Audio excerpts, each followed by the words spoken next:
Well, I think we've got this Bible study tonight. This will be part one, and then we'll have a part two. And I think that we'll be able to wrap up our Bible study on end-time prophecy with those two lessons. But tonight we want to look at this subject of understanding the tribulation. And just for clarification, we're talking about Daniel's 70th week, that final last 7-year period. Now the Bible, I don't believe the Bible ever specifically calls that 7-year period the tribulation. I think that's more of tradition. That's something that we have come up with to describe that. I think if I'm not mistaken, I couldn't think of any other scriptures other than in Daniel where it talks about the 70 weeks and that would be the 70th week. However, Matthew did record the words of Jesus in Matthew 24, and Jesus uses the term the Great Tribulation. He uses Great Tribulation. So the tribulation is more of a traditional term that we use to describe that 70th week, the 7 years. And then halfway through that, the second half, that last 3.5 years, is more biblically called the Great Tribulation. So if we want to just say the tribulation, it'd be equal to the 70th week. Or you could say the first 3.5 years is a period of tribulation, which would be lesser tribulation. And then the second half would be the grand finale, the Great Tribulation. So when I say tonight, this title slide here is called Understanding the Tribulation, I'm referring to the 70th week, the whole 7.5, which would include the Great Tribulation. So all the events that are prophesied in the Bible for the last days are something that we should be looking for, something that we should study. I don't believe that we should give all of our attention and become obsessed, and all we ever study or talk about is prophecy.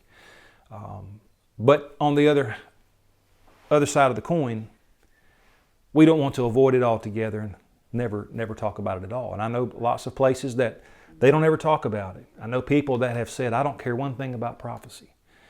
And I think we've got to find some balance there. We don't become obsessive, because there's plenty of other things that we need to talk about. We need to talk about salvation. We need to talk about the blood of Jesus. We need to talk about forgiveness and faith. All those, there's many other important things that we should talk about, but we should also take a look from time to time at prophecy. And so I'm glad that we have done this study. And hopefully you've learned some things, and hopefully it's clarified some things for you. And at the end of it, that we have a better understanding and idea of what is coming and what we need to be looking for. However, let me just point out a few things. We started off this whole series looking at Matthew 24, what Jesus said about the last days. And I just want to point out a couple of things that he said. In Matthew 24:15, Jesus said, "When ye therefore shall see." That means somebody's looking for it. Somebody's observing. He said, whenever it comes, whenever the abomination of desolation comes, when you see that happen and come to pass. In verse 33, just a short passage later, Jesus said, "When ye shall see all these things." He's talking to somebody that's paying attention. He's not talking about Christians who have their head in the sand and stick their fingers in their ears and say la la la la la la because they're scared of prophecy. That's not what we want to do either. But he said, "When ye shall see all these things, know that it is near, even at the doors." We got to be looking. We've got to be paying attention. Over and over and over in the Gospels, we see Jesus tell His disciples, watch and pray. Watch and pray. Watch ye therefore and pray. Over and over and over. And here in verse 42, He says that again. He says, watch therefore, for ye know not what hour your Lord doth come. Now some people have the tendency to say, well, Jesus is coming soon, and so I don't need to do anything but stay home or go to church and fast and pray and read my Bible and listen to some good gospel music. I'm not going to do anything else. I'm going to quit my job. I'm not going to even plant a garden this year because Jesus is coming. But that's not what we're supposed to do. We're supposed to watch. We're supposed to be anticipating and praying, Lord Jesus, come. But He also said, occupy until I come. So we've got to live in this world as if He's not coming for a while. We've got things that we have to do. The Bible teaches us if a man doesn't work, he shouldn't eat. Work is biblical. But we're supposed to believe. Our spiritual part of us we're supposed to believe and live for the Lord as if He's coming in the next hour. But we've got to occupy till He comes. But we've got to watch. Now, I told you last week we were going to look at all these events in the last week during the tribulation in order. I'm going to go through these in order so you can kind of see how this happens.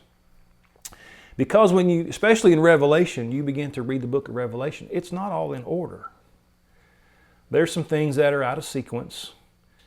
And so you can't just read the book of Revelation and say, well, this is chronological, because it's not. So we want to kind of look at this chronologically and look at it in order. So beginning at the first part of this final week, the very first event that is going to come is the confirmation of the covenant. Now, I'm not going to say a whole lot about this because we've covered this pretty well. I'm just going to kind of skim through this. This 7-year peace covenant, this treaty, I know sometimes people look at it and say, well, the Bible doesn't specifically say it's a treaty, a peace treaty, but it's a covenant. It's some type of agreement.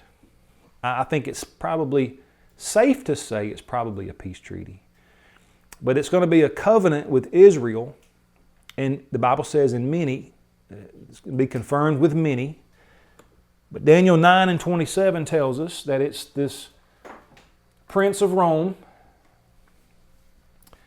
It says here, in the people of the prince that shall come.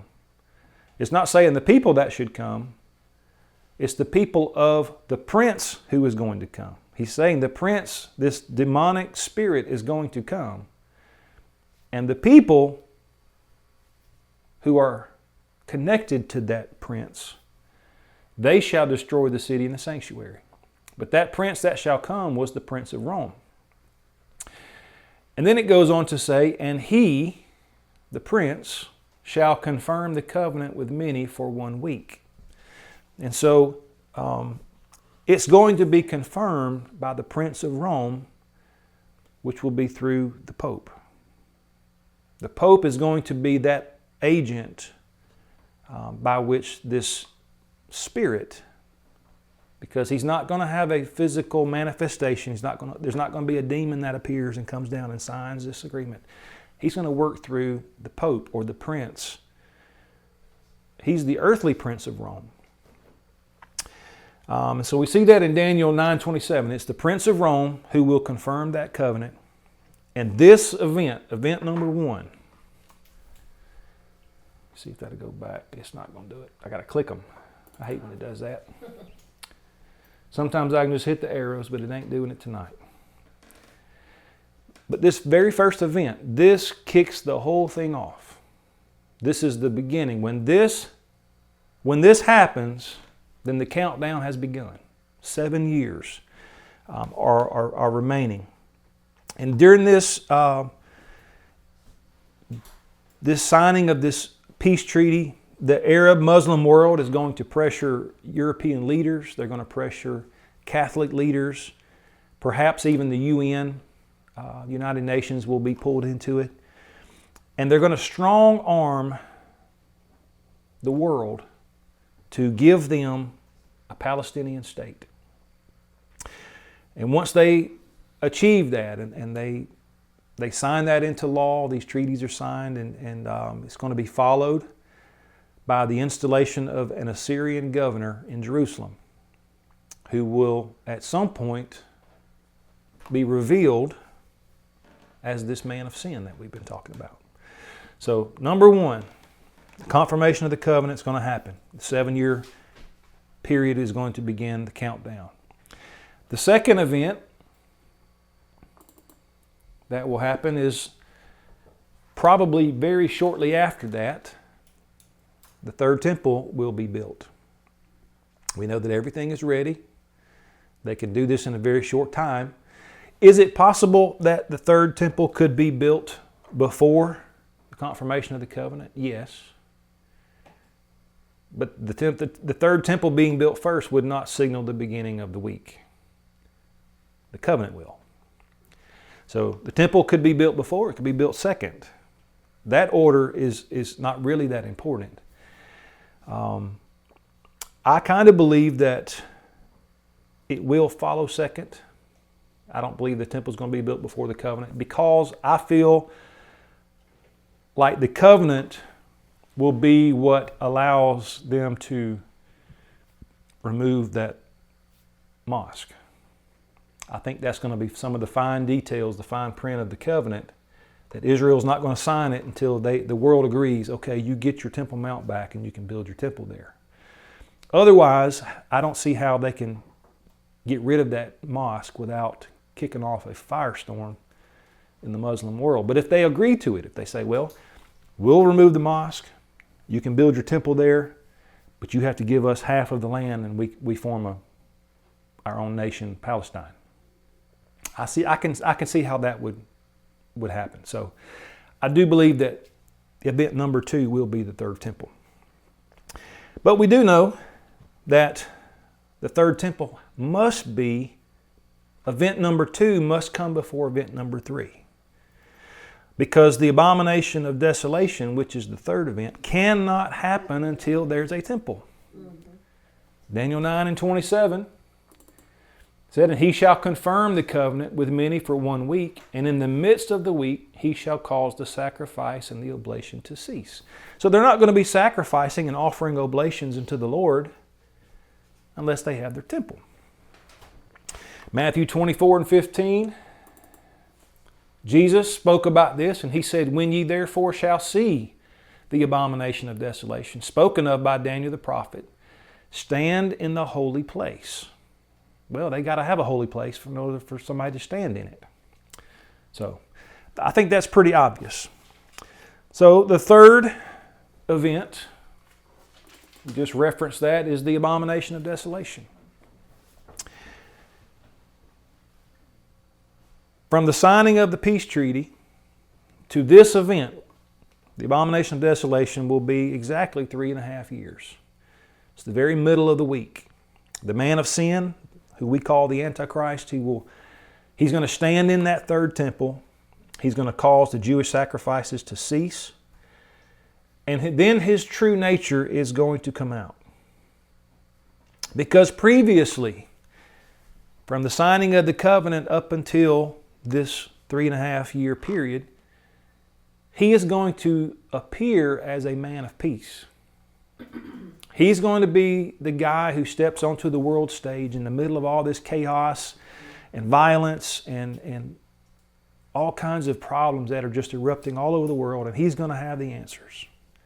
He's going to be the man of the hour. He's going to be the voice of reason and wisdom. And he's going to broker these peace deals. Daniel 8:25, it says, a king of fierce countenance and understanding dark sentences shall stand up. And his power shall be mighty, but not by his own power. Because we understand he's going to be possessed by Satan. Under Understanding dark sentences. Understanding dark sentences. But it's not his power. Yeah. He's going to be empowered by the devil. It's not his own power. And he shall destroy wonderfully, and shall prosper and practice, and shall destroy the mighty and the holy people. And through his policy also he shall cause craft or deceit to prosper in his hand. And he shall magnify himself in his heart, and by peace, this is an odd statement, and by peace shall destroy many. He's going to fool us. He's going to set the world up. And everybody is going to be deceived, and they're going to hand everything to this man of sin. Nations are going to give over their sovereignty. They're going to agree to all kinds of things. I believe Europe is going to, instead of the 28 nation European Union that we have today, it's going to be dwindled down to 10, because the Bible says there's going to be 10 kings. So he's going to be moving some political lines. He's going to be erasing some political lines. He's going to do all this stuff. So should we continue to keep our eyes on this guy Erdogan? Erdogan? Erdogan? Yes. Yes. Tayyip Erdogan? Yes. Because we do know the man of sin is going to be a Syrian. He's going to be from that area, Turkey, Syria. It's going to be somebody from that area of the world. And by peace, he shall destroy many. He's going to be a peaceful man. He's going to be a peacemaker until he steps into that temple. And then the real man of sin is going to stand up. We talked about this with the family situation, about how when an estate starts to be handed out and divvied up, then sometimes people's true colors finally reveal themselves. And that's exactly what's going to happen with him. At this point, then the world's going to see the true monster that he really is. He's going to break that covenant. It's a covenant for 7 years, but it's only going to last 3.5. Because this man of sin is going to commit the abomination of desolation. That is, going into the temple, declaring himself to be God, demanding that people worship him as God. The Bible speaks of the image of the beast. There's going to be some type of image that the Pope is going to set up.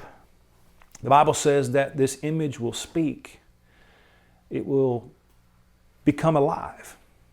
Life will be given to the image, and it will speak incredible words, and people are going to bow down and worship this image. I imagine this image will be taken and placed into this temple.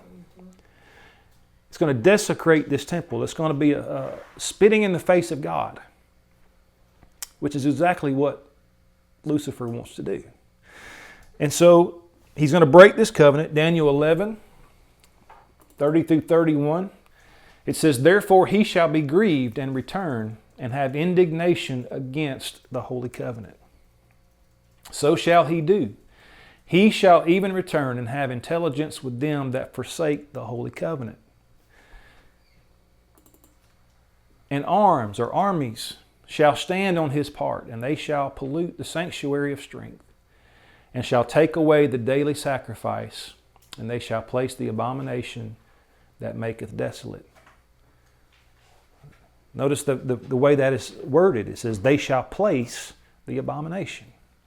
That's why I kind of tend to believe that whatever that image of the beast is going to be, they're going to take it and put it in that temple and demand that it be worshipped there in God's temple.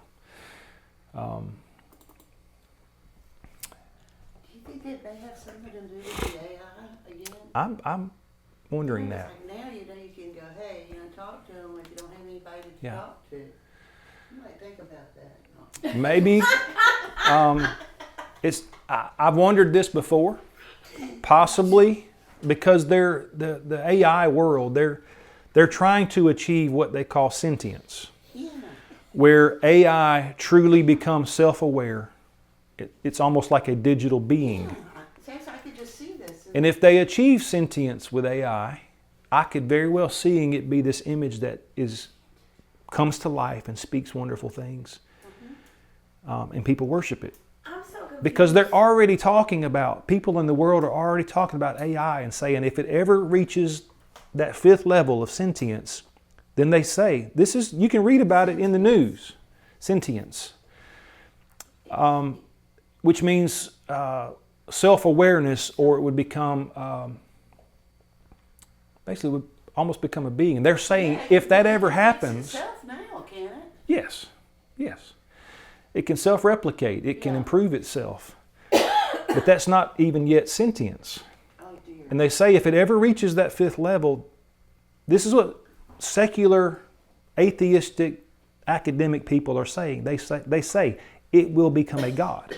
That explains it. They're saying AI will become a god if it ever reaches sentience. So I'm kind of seeing how that could very well, AI could tie into the image of the beast. And I'm seeing more and more commercials. Of course, I just now started. I usually don't watch commercials, but it's almost presenting it as something charming, something you've got to have on your new phone. Yes. And, you know, and I'm going, my goodness, someone who's not aware would think, you know, they're just not, you know, in the groove until they get this. Right. And so, you know, slowly but surely. Well, you're not going to be able to compete if you don't. Right. And Apple intelligence and all of that. I know. You know, it's so scary. Then we need to get the women program first. Oh my Lord. Yeah, you definitely need that one, Mike. Go back to sleep. So let's look at Matthew 24 and 15. Jesus said, when you therefore see this come to pass, when you see event number 3, this man of sin go into the temple, stop the sacrifices, possibly put this image into the temple. When you see this happen, Jesus said, that was spoken of by Daniel, stand in the holy place. He then goes on to say, when that happens, immediately, let them which be in Judea flee into the mountains. Let him which is on the housetop not come down to take anything out of his house. Neither let him which is in the field return back to take his clothes. And woe unto them that are with child, and to them that give suck in those days. But pray ye that your flight be not in the winter, neither on the Sabbath day. Because as soon as event number 3 happens, then event number 4 kicks off. Which is, Jesus warned those in Judea to flee when they see the abomination of desolation, because he goes on to the very next verse to tell us that immediately after that, he says, for then shall be great tribulation, such as was not since the beginning of the world to this time, no, nor ever shall be. When we see the Antichrist step into that temple, then immediately we step into the Great Tribulation. Event number 4. This is what is referred to some places in the Bible as Jacob's trouble. You ever heard that term? That's speaking of the Great Tribulation. Jeremiah 30 and 7 says, alas, for that day is great, so that none is like it. It is even the time of Jacob's trouble. Paul in 1 Thessalonians chapter 5 and verse 3, he said, for when they shall say peace and safety. And that's what they're going to say when this 7-year covenant is signed. They're going to say, finally, after all of these years, we have a solution. We now have peace in the Middle East. Everybody, you can let your breath out. Everybody relax. It's over. This great man has solved it, finally. All these American presidents, Clinton and Obama and Trump, they all tried and they all failed. But now we finally have it. Peace and safety. And then he said, then sudden destruction. It cometh upon them as travail upon a woman with child, and they shall not escape. That's exactly how it's going to happen. He's going to break that covenant, and then there's sudden destruction. His true evil self, who he's been pretending to be, is going to be moved out of the way, and we're going to see him for exactly what he is. And for 42 months, Israel is going to undergo the most horrific thing in all of its history. The worst persecution. It's going to be worldwide, though, is it not? Well, it's eventually, but to start with, it's going to be the man of sin trying to exterminate the Jews. He wants to eradicate the Jews. And the Jews have undergone some horrible persecution already, but it's going to pale in comparison to what he's going to do. Daniel 12:1, it says, "And at that time shall Michael," the archangel Michael, who was the guardian of Israel. Michael has always been the protector of Israel. If it wasn't for Michael all these centuries, there would be no Israel today. There would be no Jews, because the powers of Satan have been trying to destroy them from the beginning. But Michael, the protector. "But at that time shall Michael stand up, the great prince, which standeth for the children of thy people. And there shall be a time of trouble, such as never was since there was a nation, even to that same time." And then let's look at Matthew 24. What does that mean now, Neil? Such as never was since there was a nation, even to that same time.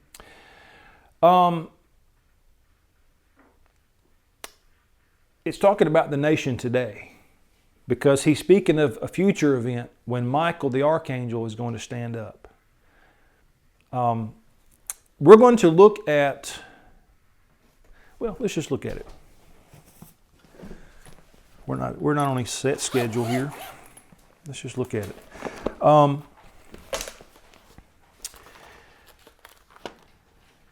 me see. I think it may be Revelation 13. Let me see.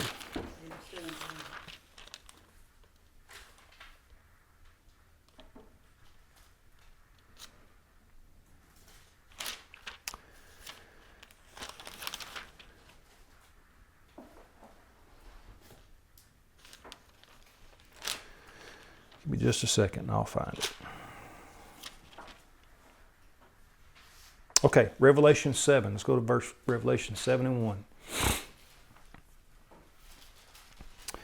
It says, "And after these things I saw 4 angels standing on the 4 corners of the earth, holding the 4 winds of the earth, that the wind should not blow on the earth, nor on the sea, nor on any tree."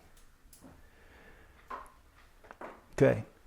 Now, these 4 winds coincide with what we call the 4 horsemen. Those 4 spirits. And I'm trying to remember where that is found.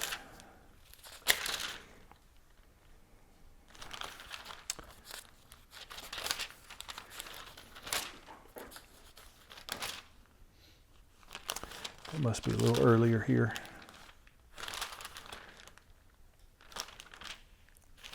But this is the, where did I say that was? 7? 7. Revelation 7.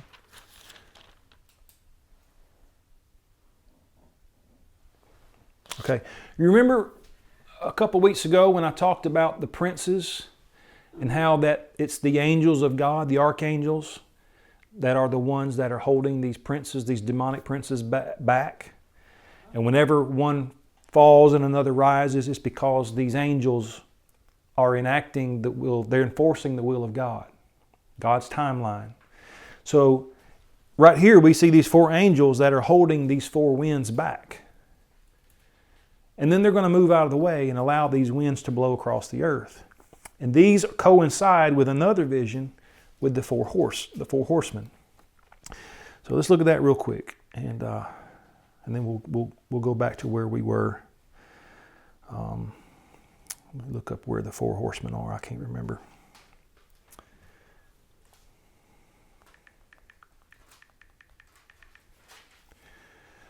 That's going to be...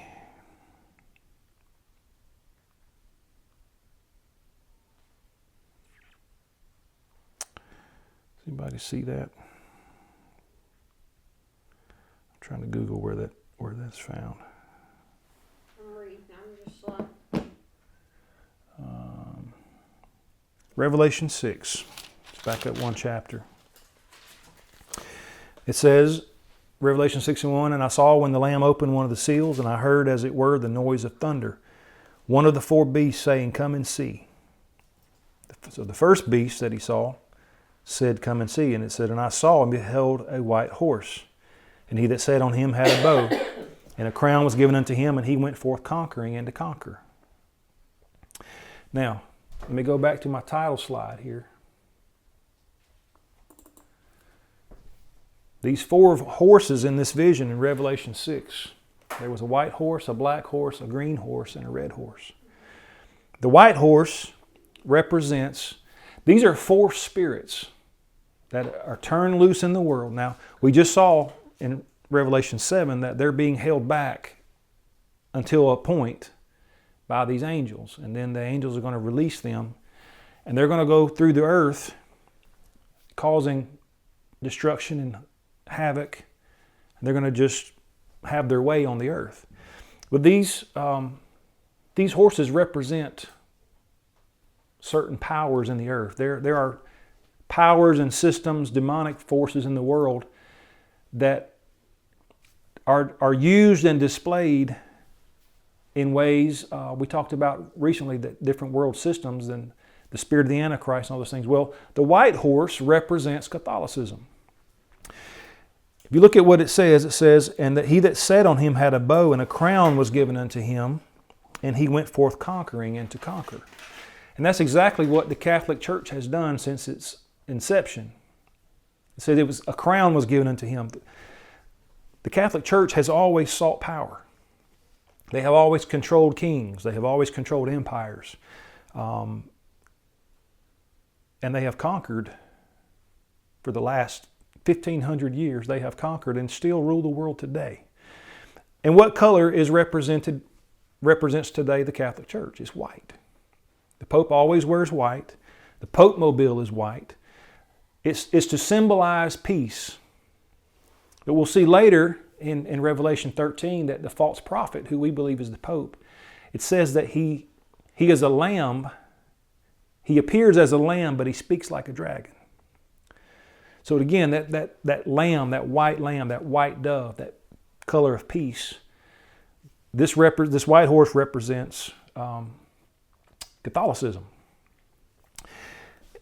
And then in verse 4, and there went out another horse that was red, and power was given to him that sat thereon to take peace from the earth, and that they should kill one another, and there was given unto him a great sword. And red represents communism. This is a spirit of communism. We know that all the communist and socialist flags are red because red is the color of revolution and bloodshed. Look at any communist flag, it's red. That is their color. And another horse in verse 5, and it said, and I beheld, and lo, a black horse, and he that sat on him had a pair of balances in his hand. And I heard a voice in the midst of the 4 beasts say, a measure of wheat for a penny, and 3 measures of barley for a penny. And see, thou hurt not the oil and the wine. The black horse represents capitalism. Now, we Americans don't like to think of capitalism as being something evil. But there are many things that point to, let me find it right here and I'll read it to you real quick. There are many things that have pointed to black as being symbolic of capitalism. And it's not just the Bible. In 1917, William John Fielding wrote a poem entitled The Black Flag of Capitalism, in which he added, its deity is mammon, or money. 1914, George Bernard Shaw, the famous playwright, he was an activist and he was a socialist. He wrote in the New York Times, "There are only two real flags in the world, henceforth, the red flag of democratic socialism or communism and the black flag of capitalism." But then it has the picture here. It said that he carried a pair of scales to weigh, and it said a measure of wheat for a penny and 3 measures of barley for a penny. So capitalism is tied to money, and that's what this horse represents. And then the fourth horse, verse 7, "And when he opened the fourth seal, I heard the voice of the fourth beast say, 'Come and see.' And I looked, and behold, a pale horse. And his name that sat on him was Death, and hell followed with him.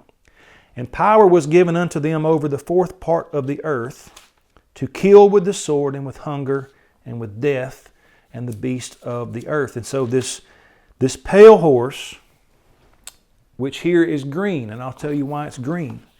Because it represents Islam. I want to show you something real quick about Islam. So Catholicism, communism, capitalism, and Islam? And Islam is the green one. Okay. Green is the color of Islam, the green horse. The translators of the original King James gave us the word pale for the fourth horse.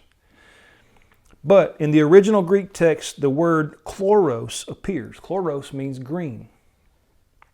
It's the same word that we see in chlorophyll, and which is the green color of plants. The translators simply could not imagine a green horse. That didn't make sense to them. So instead, they gave us the word pale. But the original text describes it as a green horse.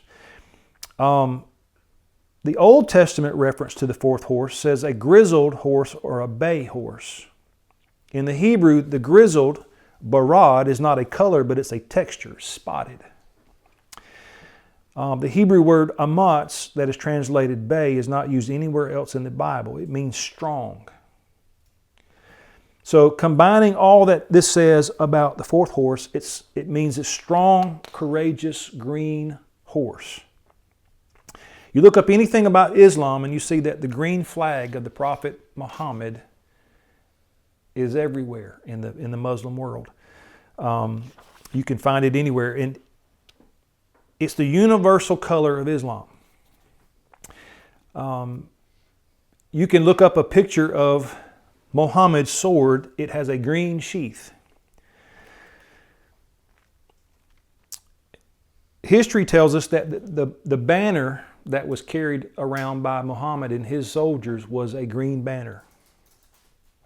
It is written that Muhammad, gazing out upon a vast field, he said, "Nature is green, and green shall be my emblem, for it is everlasting and universal." His flag is of green silk with a large crescent on the top of the staff, from which is suspended a long plume of horsehair. And it is said that if this green banner of Islam is ever raised over the mosque in Istanbul, that it will be a sign to the entire Muslim world that it is time to go to war against the Christians. Oh dear. And so this green horse represents the spirit of Islam. All right, now let's go back to where we were. I forget exactly how we got there, but we were mentioning the... Nation before nation or something, that last slide. Yes, let's go back to 18. And so, before we took our tangent there, we were talking about... He's talking about the angel Michael, and that he's talking about a future event. He's talking about the reformed nation of Israel, 1948, the current nation, because he's talking about during that time of great tribulation, which has not begun yet. So it's not talking about ancient Israel, it's talking about modern Israel. And it says that Then shall be great tribulation, such as was not since the beginning of the world to this time, no, nor ever shall be. So it's saying anything, any tribulation or trial or persecution or captivity or exile that Israel has ever experienced all the way up until the Great Tribulation, that it's going to be worse, it's going to be far more terrible than anything since the formation of that nation. And so that brings us to, so that 42 months after the abomination of desolation, Jacob's trouble, we're now in the Great Tribulation. And then during that 3.5 years that we call the Great Tribulation, which will begin with the great persecution of Jews in Israel, the Antichrist is going to do his best to exterminate every single Jew in Israel. He wants them gone. And Jesus told them, when you see this happen, flee to the mountains. Don't even go home and grab clothes. Pray that it's not in winter. Woe to them that have babies who are nursing during this time. It's going to be horrible. And then the next event, number 5, is going to be the mark of the beast. The second beast of Revelation 13, which is Revelation 13 defines this second beast as the false prophet, which we know is going to be the Pope. So the Pope, the false prophet, is going to introduce and enforce this mark upon the whole world. Now, when I did as a kid and as a teenager, even into my adulthood, I always related the mark of the beast to the Antichrist, the mark of the beast. But that beast is not the Antichrist, it's that European beast. It's that global governing, which is going to be based in Europe. It's the mark of that world system that we've been talking about globalism for years, forever. And there's almost all of our politicians, major politicians in this country, are globalists. They've been working forever. The Rockefeller families, the DuPonts, the Morgans, all of these people are presidents, Clinton, Obama, all of these people, they are globalists. They are part of the Trilateral Commission, the Rockefeller, whatever his foundation, I can't remember what it's called, Trilateral Commission, the Bilderberger Group. These are all global think tanks. They are working toward eradicating national boundaries, bringing all these together to form a one world government. Globalism's been around a long time, and it is Antichrist. And so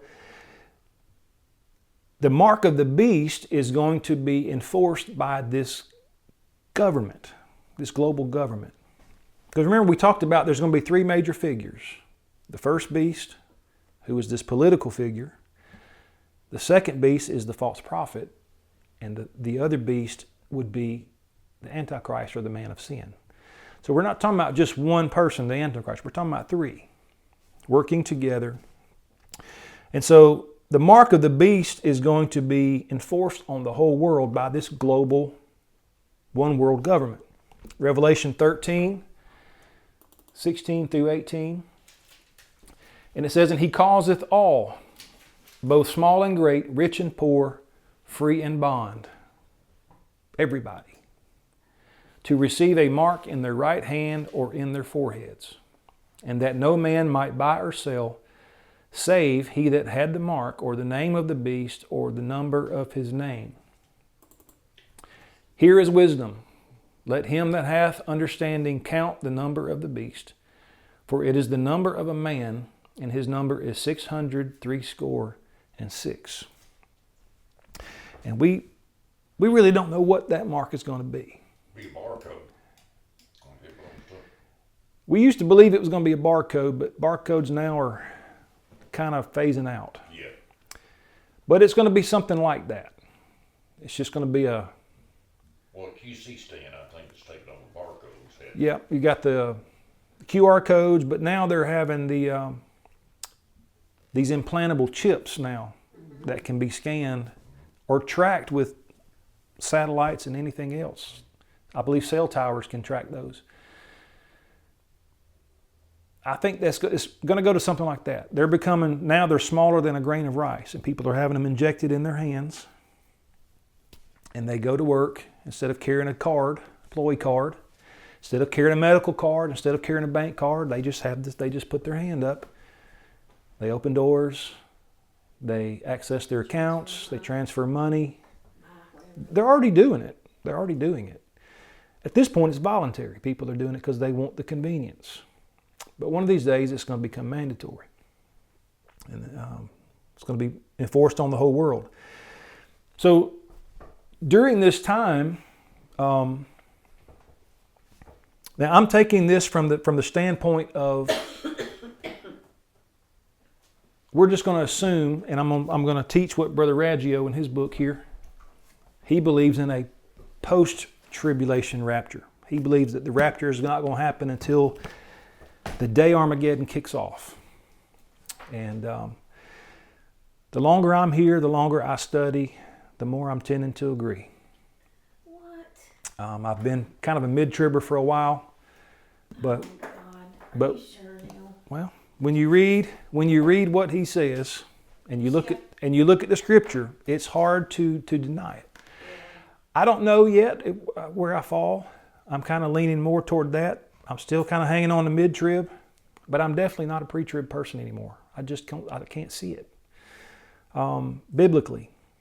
Now again, this is my opinion. I'm not saying that this is how it's going to be. Christians all over the world today fall in those three different categories, and we don't disfellowship anybody because of that. We don't talk bad about anybody because of that, because none of us know.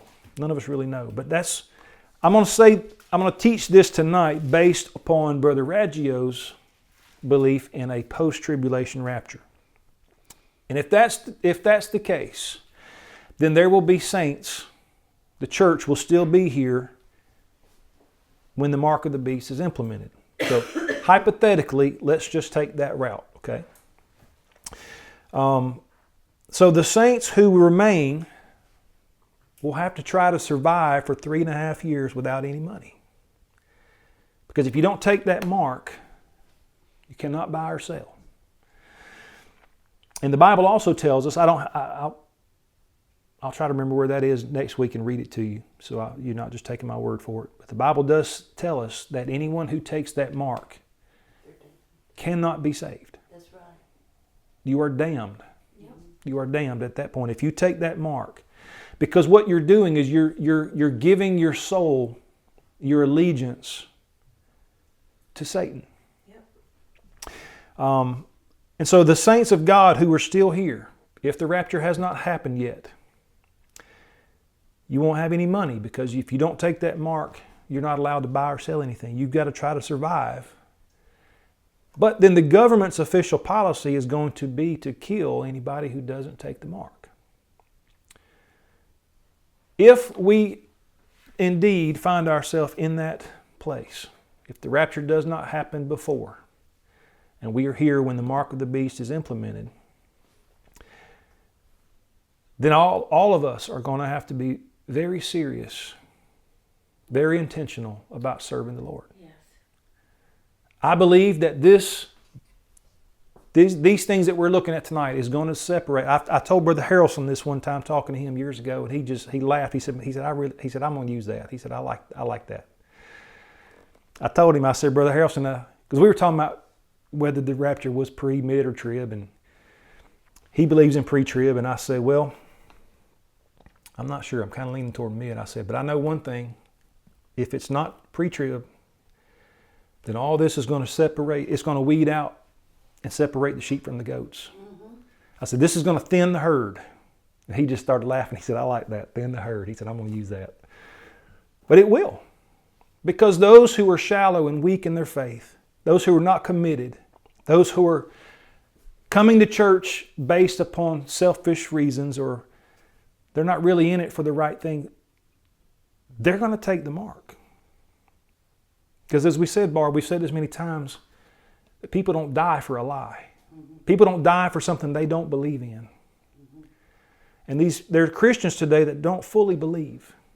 And I'm afraid that if the Lord doesn't come before this, they will take the mark. So it's going to require walking in the Spirit every day. It's going to require much prayer and fasting and complete trust in God to take us through this, to help us to be faithful. Christians will be persecuted and killed during this time. And they already are. God has appointed many people that serve Him to die and become martyrs. But there also will be survivors. There will be survivors. And I'm fixing to be finished for tonight. 1 Thessalonians 4 and 17. And if you read the context of this, it's talking about the end time, the day of the Lord. And it says, "Then we which are alive and remain shall be caught up together with them in the clouds to meet the Lord in the air. And so shall we ever be with the Lord." Speaking of the rapture. And so if the rapture, as Brother Raggio talks about, if it is post-trib, and we do go through the mark of the beast and all of those things, then there has to be some people who are alive and remaining for this to happen. As it is today, we are not facing persecution here. We are safe. We have religious liberty here in America. We didn't have to sneak into this building tonight, but at the same time, there are others around the world that are having to sneak into their churches. They're having to meet in caves after dark. Why is that? Because God has appointed some to suffer. God has appointed some of us to be martyrs, while there are others that He spares and He's allowing us to be where we are today. And the same thing is going to be during this time. God is going to appoint some to be martyrs. They're going to be killed. But yet there's going to be some who will survive. And they will be those that are alive and remain. I'm going to stop here. That's all we have time for tonight. And we'll pick up with event number 6 next time we